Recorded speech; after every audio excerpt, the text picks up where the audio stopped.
Hey guys, I'm Dee Harris. Welcome to another episode of Hanging Out with Dee. And guess what? Today I have one of Danbury's power couples sitting next to me. I've got Barry and Nancy Scher, founders of the Chamomile Natural Food Store. Welcome, guys. Thank you so much. Thank you. And then later on in the show, we're going to have Joe come in. What does he do for you there? Joe's my supplement manager. His supplement Very manager, important heavy guy. He's going to be joining us later. All right, guys, so tell me how you met. Tell me your love story. I love it. You met in college. Brooklyn College. Yes. I was 19. Yes. Barry was 20 and a half. Yes. Many moons ago. Many moons ago. In fact, 48 years ago. We've been married for? We've been married 46. We knew each other too, so it's 48 years. That's so beautiful. Yeah. And I still kind of like him. Kind of, sort of? Yeah.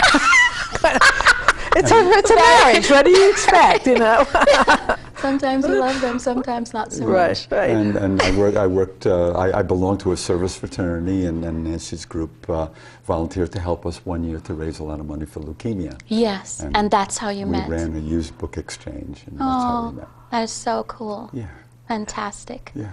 And you both were studying teaching, right? You graduated with a degree in teaching? From college? Yeah, well, I was going into business, but I had to become a teacher to stay out of Vietnam. Yes. That was a draft deferral for me, so I became a teacher quickly. Very smart. Emergency Very smart. teacher. Emergency. Right. You're like the second guest who has told me that. That's so cool. Very common in those days. Yeah. And then you had a summer in Europe. Nancy, tell me about that. Yes, we were able to, because we had the whole summer off, we were able to go to Europe. Yeah. You know, and we had very little money. So we backpacked all around Europe, and we had a wonderful thing. And then in order to eat, we couldn't afford the restaurants. So we would go into grocery stores and buy vegetables and fruit and these little cans of tuna that had peas in them. Wow. And we lived on bread, you know, at the time, because it was cheap. But it was a very different bread than what I was familiar with in the United States, because it was whole grain and it was delicious. And then when I came back after the summer, I loved to bake, so I figured, well, I'll make it myself, except the problem was I couldn't find whole wheat flour. So finally I found a little natural food store around my neighborhood, and I went in and bought some whole wheat flour, and I got the Tasahara bread book. That was my first bread book, and I used to bake bread all the time. Yes. And then a co-op opened up, a food co-op opened up right across the street from our apartment. Yeah. And we joined, and I would run home from teaching and change my clothes and run into the co-op and hang out with the people in the co-op. Yeah. And it was a bunch of young 20-something-year-olds who had all been out of the country and realized that there was a better way of eating than the way we were eating here in the US. US. And we would just discuss things, and I would come home and I would say, we're not eating this anymore from the co-op. Barry And was he like, would go, great. okay, but that's actually, fine. I was You in were the very co-op also. supportive, yeah. I You worked were there as supportive. well after work. Yeah. And customers would say, you know, let me have a bottle of vitamin D. And I'd say to them, well, why do you want vitamin D? What does it do to you? What does it do for you? Yeah. And so I learned from my A lot customers. from just being in the... Yeah, and became very passionate, you know, about it. wanting to make that my career. That is a beautiful story. Yeah. So then you opened your first store in Kent and you called it Chamomile. Why? Well, when we had our daughter when she was very young, What's her name? Kiva. Kiva. Kiva. Shout out to Kiva. Yes. When she got into some sugar at Halloween or at friends' houses, she became very hyperactive and unable to sleep, and she had meltdowns. So we learned that chamomile tea was a wonderful herb for her, and it worked beautifully for colic and sleep and calming. So we honored that herb by naming our store chamomile. Oh, that's wonderful. By Kiva. That's right. All right, so your first store was open in Kent, and Nancy, you said you were juggling being a mom and a business owner at the same. You were helping to run the business. Right. Well, at that time I was running it alone because Barry was still teaching. Yeah. And one of the reasons I opened up the store was that I was shopping in everybody else's store, Yeah. So I figured at least I get my food wholesale. Yeah. And I wouldn't have to pay for daycare because I could keep her with me. Yes. So I kept her with me, and she had a little corner where she played with her toys and stuff like that. Yeah. And I learned the business. You know, I learned how to place orders and all the nuts and bolts of it. And Barry would come back from teaching and relieve me, and then I would go home And stay make with dinner Eva. and stay Yeah. stay with her. And if she was sick or something, he'd be able to take a sick day and run the store. So we kind of like, you know, because it was our own business, we had a little more flexibility. Yeah. And then Barry, you were teaching and you were running your woodwork business and going back and forth between Stamford Long commute. and how many hours? Of the commute? Yes. Oh my God. Well, back and forth to Stamford from New Milford, where we lived, was about 45 minutes one way and then 45 minutes the other way. So going north of there, so probably 3 hours twice. Twice. So 6 hours driving Oh a day. my goodness. Yeah. That's passion. Nancy says she admires that about you, your work ethic. Yes, he Well, was. we're determined to make our little business work. Yes, Yeah. he worked harder than anyone that I know. Yeah. He was definitely driven and determined. And at the same time, he was a really good dad. Aw, not Trying to be. Yeah. Not an absent dad, you know. He Yes. was involved. You know, Yes. so that was nice. High five, Barry. Yes. Awesome. Yes, he deserves a high five from me too. Yes. Oh, good. High fives all across the room. Right. Okay. So that's a perfect segue into what makes you so driven. What's your energizer battery? What keeps you going? Well, we were on the poor side as I grew up, and my father was a very good upholsterer, but he was exploited by everybody he worked for, and you know, so there wasn't much money around, and a lot of friends that were able to, you know, go on vacations with their parents and Yes. have nice bikes and things like that, and I decided way back then that I wanted to have my own business. Yes. I didn't want anybody to, you know, take advantage Of you. of me and my family. So that was my my main motivation. Yes. And also to do a lot of good. The natural food industry was just blossoming then. There was Yeah. a bunch of us hippies with, you know, barrels Flower and power scoops, people. flower power people. And it just felt very good to, you know, help the planet to eat better and reduce chemical impact on the environment. Yes. Yes. Beautiful story, guys. Thank you. All right, guys, it's time for Dee's life questions.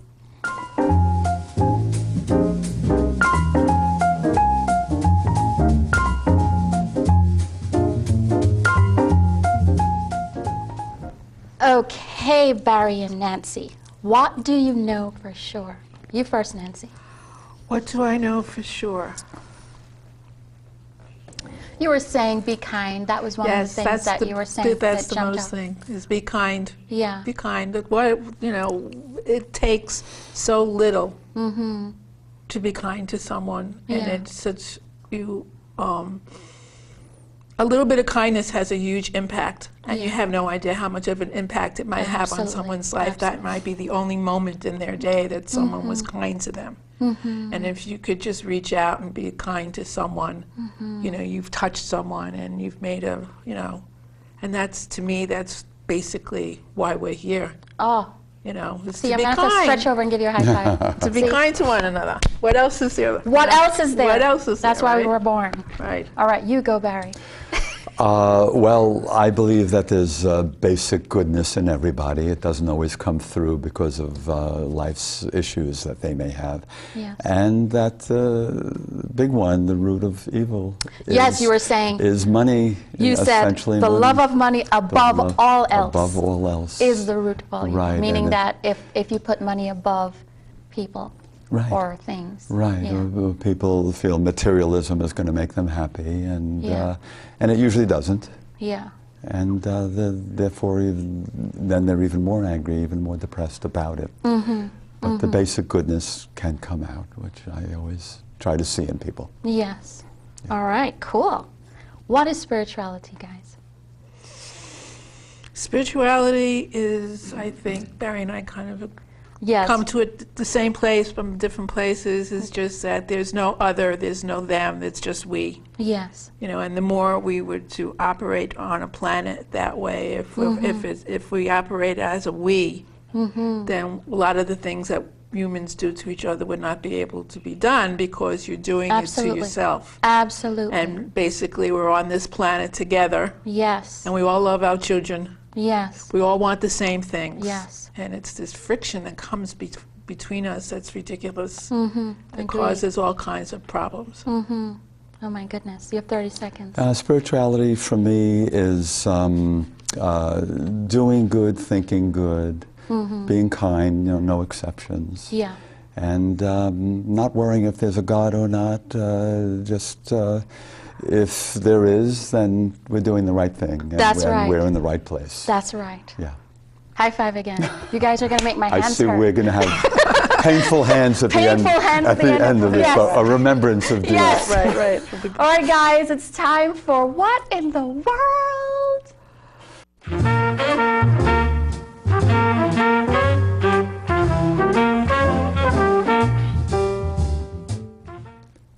Okay, Nancy and Barry. What in the world? Finish it. You were saying, what in the world? It could be, were you thinking? Were you doing? What in the world is going on around us? But one of the things that you were saying is, what in the world is happening in the 70s flower power movement? Right. Some of the things that Barry and I did, if my daughter did, she probably would have been grounded for life, I think.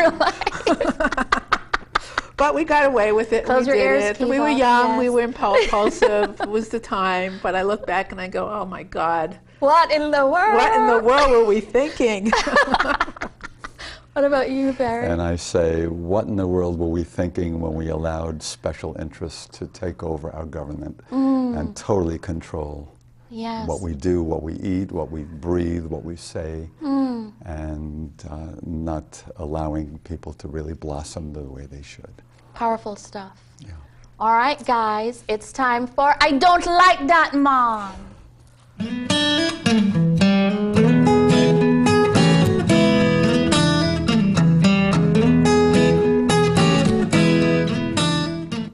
All right, guys, what gets on your last nerve? For me, it's hypocrisy. It's always been that way, you know.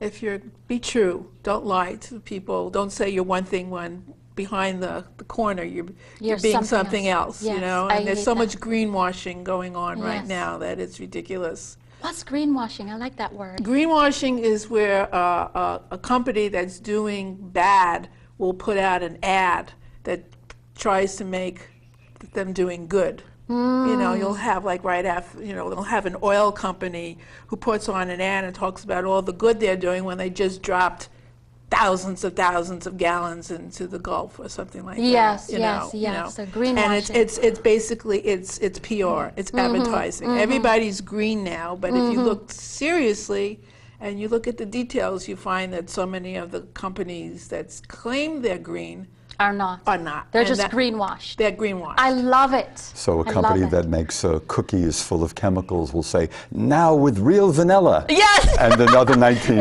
ingredients are chemicals. Yes, you know. yes, You know. yes. Or part of a good breakfast. Yes, yes. Can't A be very good small breakfast on part. its own, but it can be It's part part of a good breakfast. of a good breakfast. A very I love small it. part. You guys rock. I love it. Right. All right, it's time for Say What?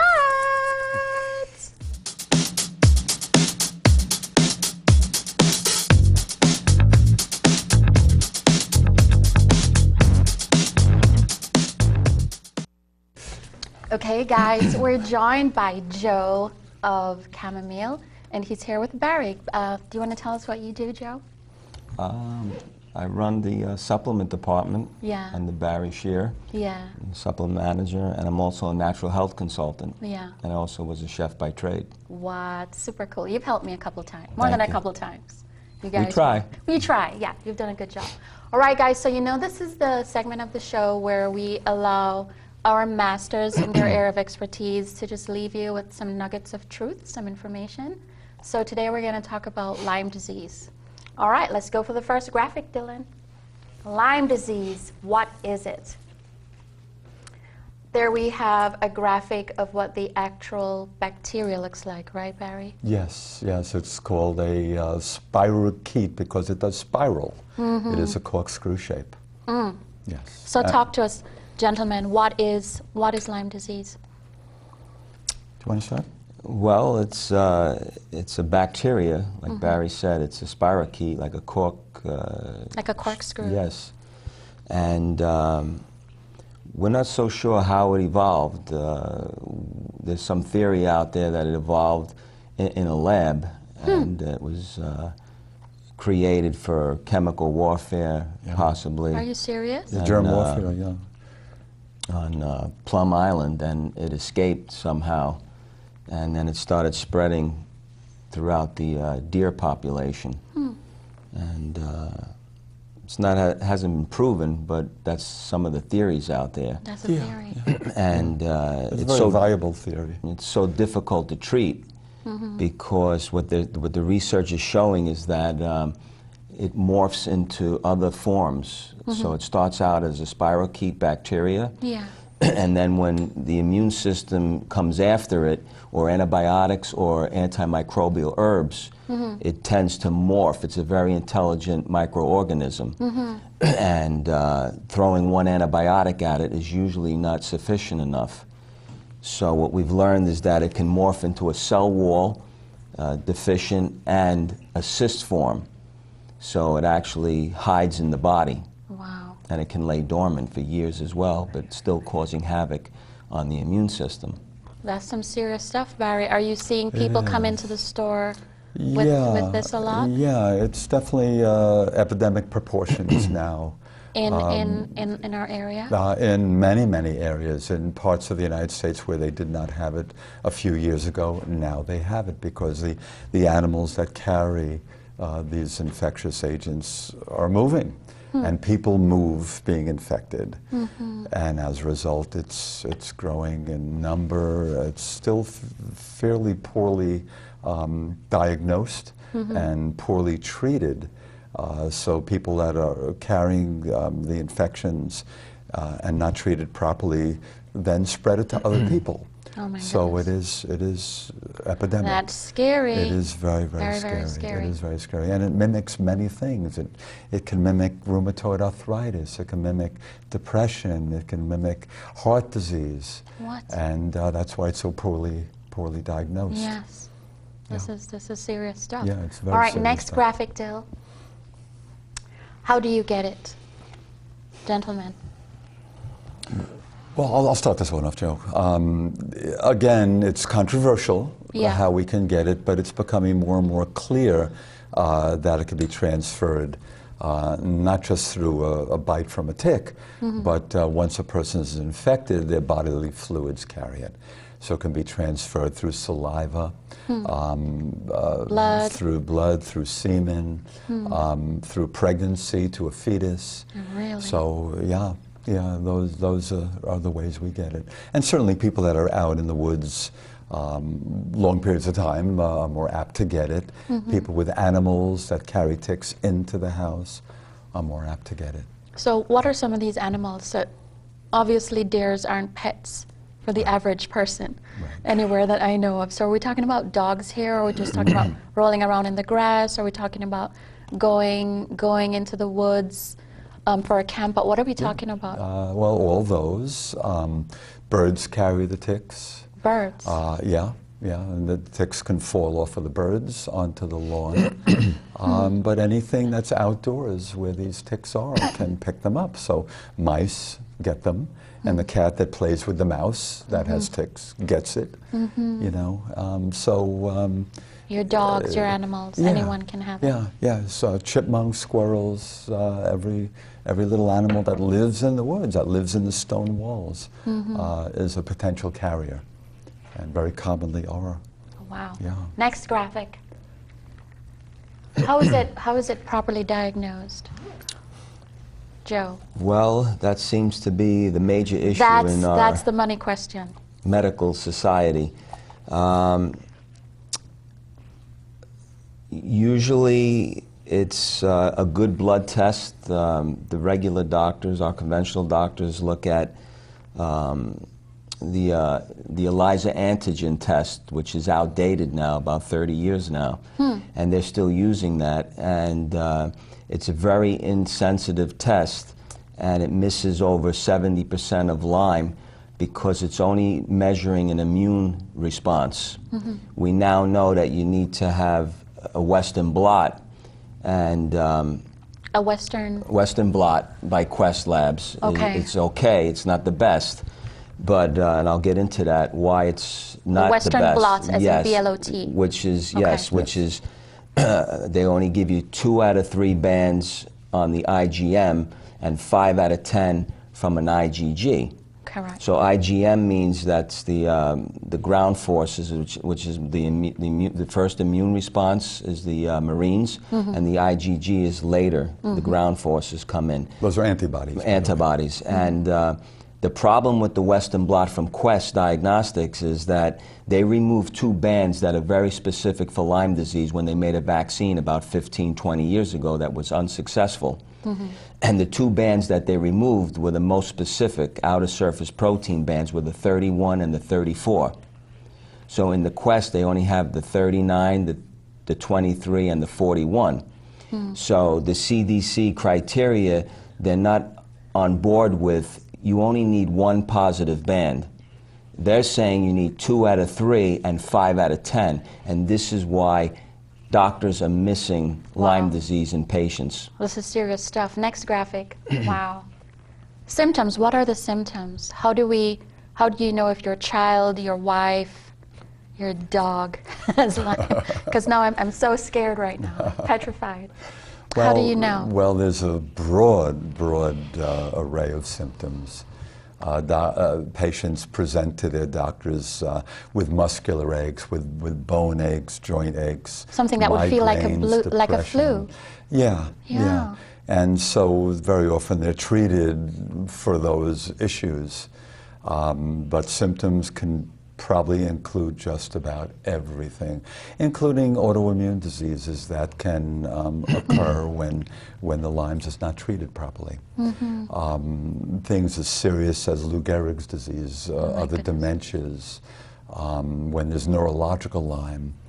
And this is why it's so important that we get this right. Yeah. But as the information is still emerging, there's more to go before this will be treated properly. Wow. And then there's a whole issue of chronic Lyme disease, which conventional medicine does not believe in.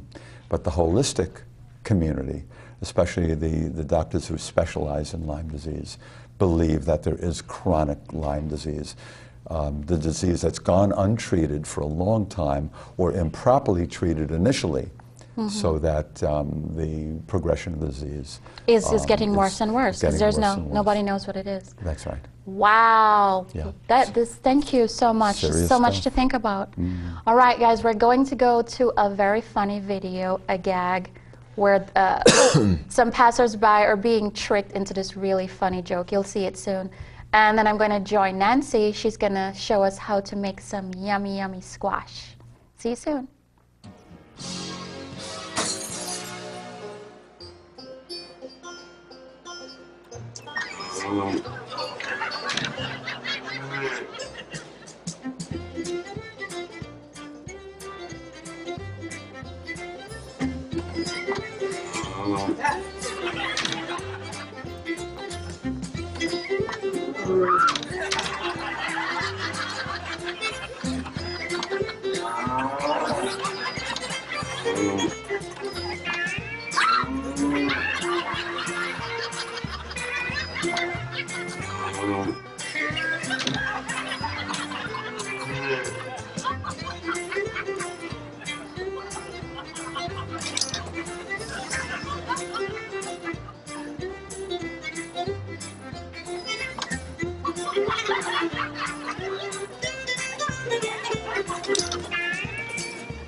All right, guys, so we're hanging out with Nancy.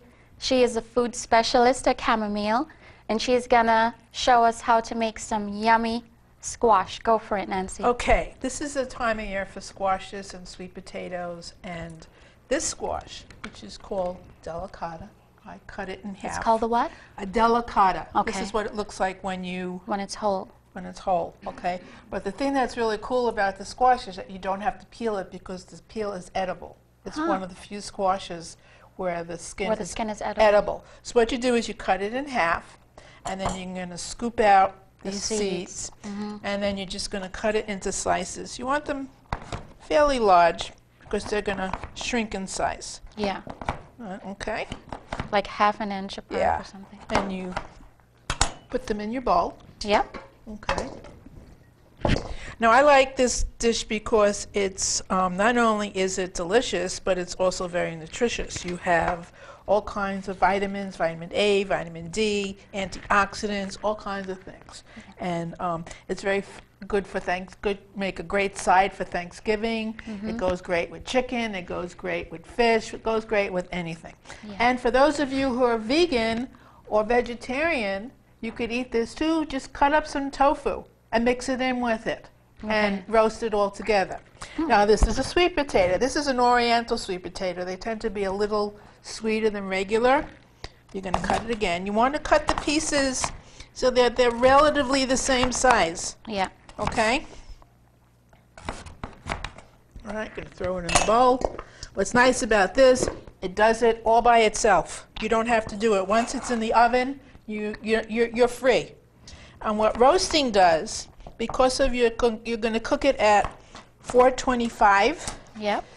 That dry heat takes all the natural sugars that are found in those root vegetables, caramelizes them, and concentrates the flavor. So it becomes nice and So sweet. for a little bit of work, you get a really, really yummy dish. This is so easy. And What is this vegetable? This is a carrot, believe it or not. There yeah. are carrots that are not orange. This is a mix that we sell in our store. It's a soup mix. You know, if you make soup, you always throw in Different vegetables. Yeah, I know. My mom always used to put in parsnips and turnips whenever she made chicken soup. So this has all the root vegetables, and they have a whole bunch of carrots. And I brought it in because I wanted to show you the difference. That carrot looks very different This than is a any carrot. other thing. Wow. And this is a carrot. So the kind of carrots that we see is mostly like this, but this is a carrot too. And they all have a slightly different flavor. Some are sweeter than others or not. So you're going to put some carrots in there. Okay. And I like to use shallots. Or you could use onions. You can throw in some whole garlic cloves. Or you can cut them up. All right, we have 30 seconds. So what do we do? So we throw these in. You throw these in. You take a little ground thyme. A little ground thyme. Some salt. Salt. Whatever. Whatever. Coat it with the olive oil. Rub it up, man. Rub it all up. Get your hands in there. Your hands are the best tool that you have.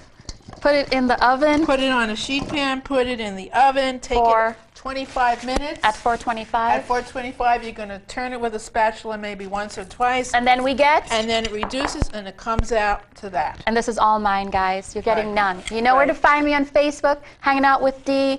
Thank you, Barry. Thank you, Nancy. Thank you, Joe. See you next time. Bye. Wait a minute. Bye. Bye.